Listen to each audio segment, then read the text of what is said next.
Bruxelles, sous les pavés, vous entraîne aujourd'hui dans le sillage du voûtement de la Seine et des quelques cités sociales que ce voûtement a permis de construire dans la périphérie bruxelloise. Il faut savoir en effet que lors du voûtement de la Seine, on a exproprié plus de 1100 immeubles et qu'on a expulsé de ce fait-là plus de 12 000 personnes. Il a donc fallu les reloger, la plupart du temps dans les environs immédiats, mais de temps en temps, des cités extérieures ont pu les accueillir grâce à la création d'une société anonyme, la Société anonyme des habitations ouvrières de l'agglomération bruxelloise, une filiale de la Compagnie immobilière de Belgique. Ça vous dit quelque chose, la Compagnie immobilière de Belgique, puisqu'effectivement, c'était une filiale de la Société Générale. Pour construire ces habitations sociales en périphérie, nous allons voir que c'est loin en périphérie, c'est rue de Dilbeek, à Molenbeek, c'est la cité de Lintout, à Woluwe-Saint-Lambert, c'est aussi la cité des Bougies à Anderlecht, et enfin une cité sociale éphémère à Forêt. Donc 4 endroits dans la périphérie bruxelloise où l'on construit ces cités.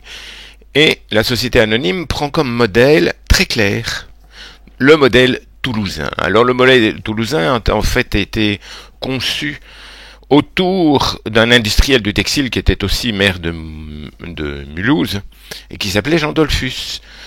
Son ingénieur, Émile Muller, a conçu des pavillons.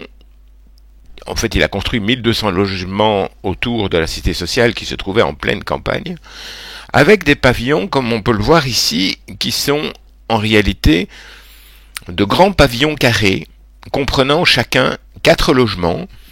Autrement dit, sous un même toit, vous avez 4 logements, 4 portes, un rez-de-chaussée, des caves, un étage, et un jardin privatif autour. Et c'est vraiment le modèle qui va être adapté à la situation bruxelloise. La comparaison, à cet égard, est tout à fait saisissante. Si vous allez à la rue de Dilbeek, qui en fait se trouve entre la chaussée de Ninove et le boulevard Edmond Martens, cette petite cité sociale a été récemment rénovée et l'on voit les pavillons, qui sont des pavillons donc de 4 logements. On a l'impression d'avoir une grosse villa devant soi, alors qu'en réalité on n'a que 4 petits logements et dont l'aspect extérieur ressemble en fait à une maison campagnarde.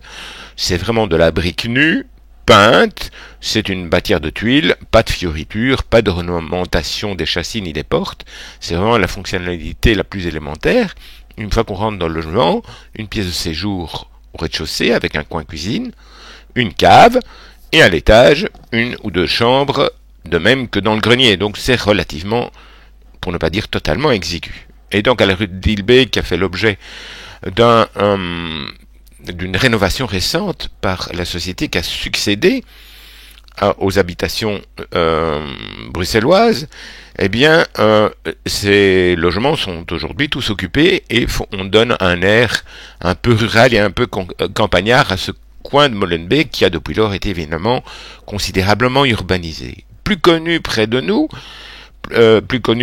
se trouve à la cité de Lintout. La cité de Lintout qui est coincée sur 2 chemins pavés à l'intérieur d'un îlot, entouré de jardins, entouré de potagers.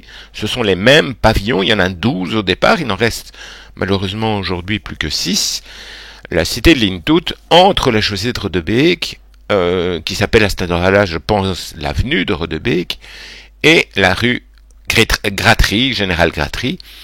C'est donc une cité qui a failli disparaître parce que la commune elle-même de Schaerbeek souhaitait y implanter des immeubles à appartements et ça s'est partiellement réalisé puisque des 12 pavillons de la cité de Lintout, il en reste aujourd'hui 6. Ils sont tous organisés de la même manière qu'à la rue de Dilbeek, suivant le carré toulousain. Le carré toulousain, c'est le carré mulhousain, évidemment, dont il faut parler.